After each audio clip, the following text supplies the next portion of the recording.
Oke, mari kita mulai. Pernah nggak sih kepikiran kalau jawaban buat masalah-masalah modern kita yang ribet ini sebenarnya udah ada dari zaman kuno? Hari ini kita bakal ngebongkar sebuah, ya sebut aja sistem operasi mental dari salah satu pemimpin terhebat dalam sejarah yang dirancang khusus untuk tetap waras di tengah kekacauan. Coba deh rasain. Apa Anda sering ngerasa sumpek? Notifikasi nggak berhenti-berhenti, tekanan dari kanan-kiri, terus ada perasaan kayak kita nggak punya kendali atas hidup kita sendiri. Kalau iya, Anda nggak sendirian kok. Rasanya tuh dunia nuntut terus, tapi kita malah makin kehilangan pegangan. Sekarang, coba bayangin. Masalah Anda bukan sekedar tumpukan email, tapi perang beneran di perbatasan negara, wabah penyakit mematikan yang menyebar, plus dikhianati sama orang terdekat. Nah, itulah kehidupan sehari-hari Marcus Aurelius. Dan yang gila, dia bukan cuma bertahan, dia justru berkembang. Caranya, pakai sebuah filosofi praktis yang bakal kita bedah bareng-bareng hari ini.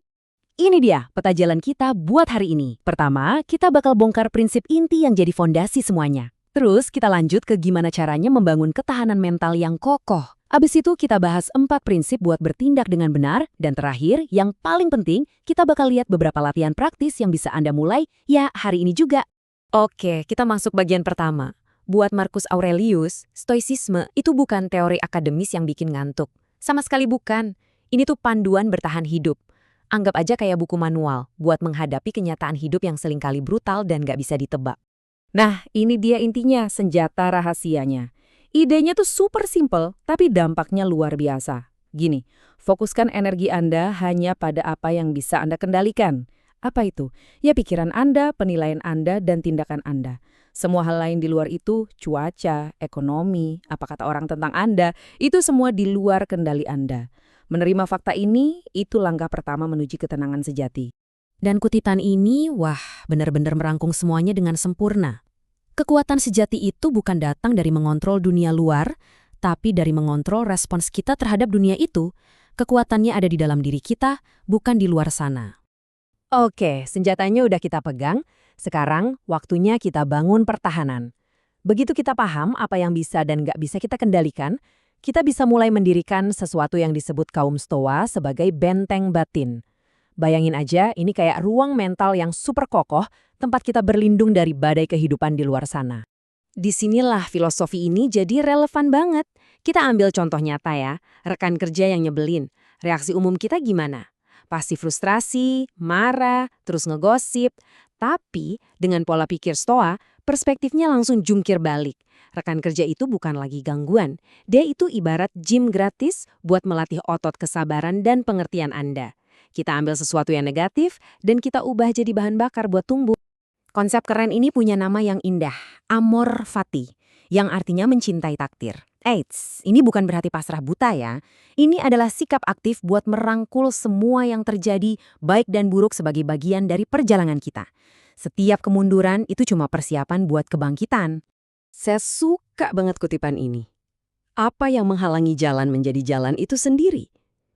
Coba pikirin deh. Macet di jalan, itu jadi jalan buat melatih sabar.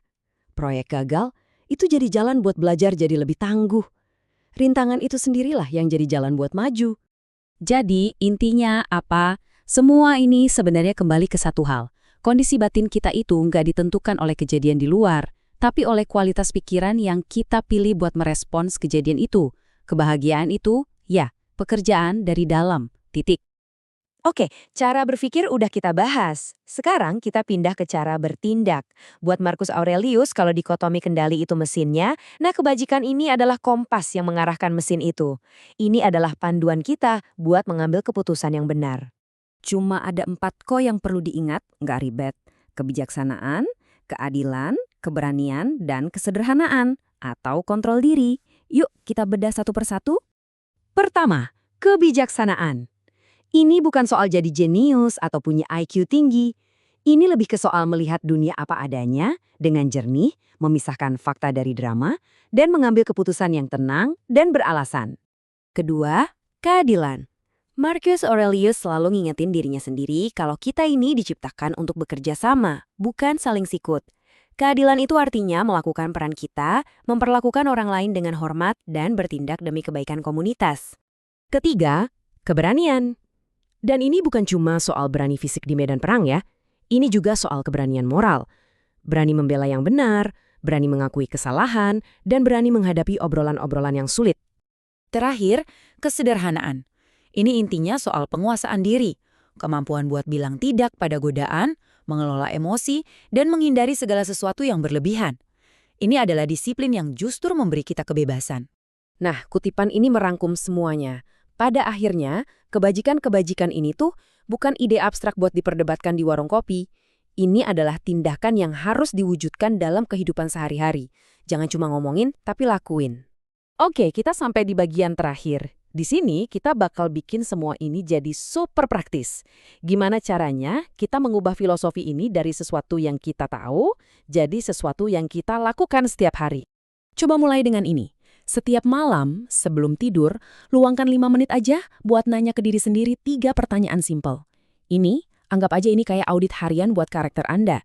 Marcus Aurelius juga melakukan ini loh. Buku Meditations itu kan jurnal pribadinya. Ini adalah proses perbaikan terus-menerus. Ini mungkin kedengarannya agak suram ya, tapi sebenarnya ini sangat membebaskan. Mengingat kalau waktu kita di dunia ini terbatas, itu adalah alat yang ampuh banget buat menentukan prioritas. Ini bantu kita memangkas hal-hal nggak penting dan fokus sama apa yang benar-benar berarti. Ini ngasih urgensi buat berbuat baik dan rasa syukur buat hari ini. Kalau cuma ada satu ide yang harus Anda bawa pulang dari penjelasan ini, inilah dia. Coba pikirin. Uang, status, bahkan kesehatan, semua itu rapuh dan bisa hilang dalam sekejap. Satu-satunya aset yang gak akan pernah bisa direbut dari Anda dan satu-satunya sumber kebahagiaan yang stabil adalah kualitas karakter Anda, kebajikan Anda. Itulah satu-satunya hal yang benar-benar jadi milik Anda. Dan waktu Anda memulai perjalanan ini, penting banget buat diingat. Ini adalah sebuah latihan, bukan ujian akhir yang sekali gagal langsung selesai. Marcus Aurelius aja nulis ini buat ngingetin dirinya sendiri. Artinya dia juga berjuang setiap hari. Tujuannya itu cuma jadi sedikit lebih baik setiap hari. Udah, itu aja.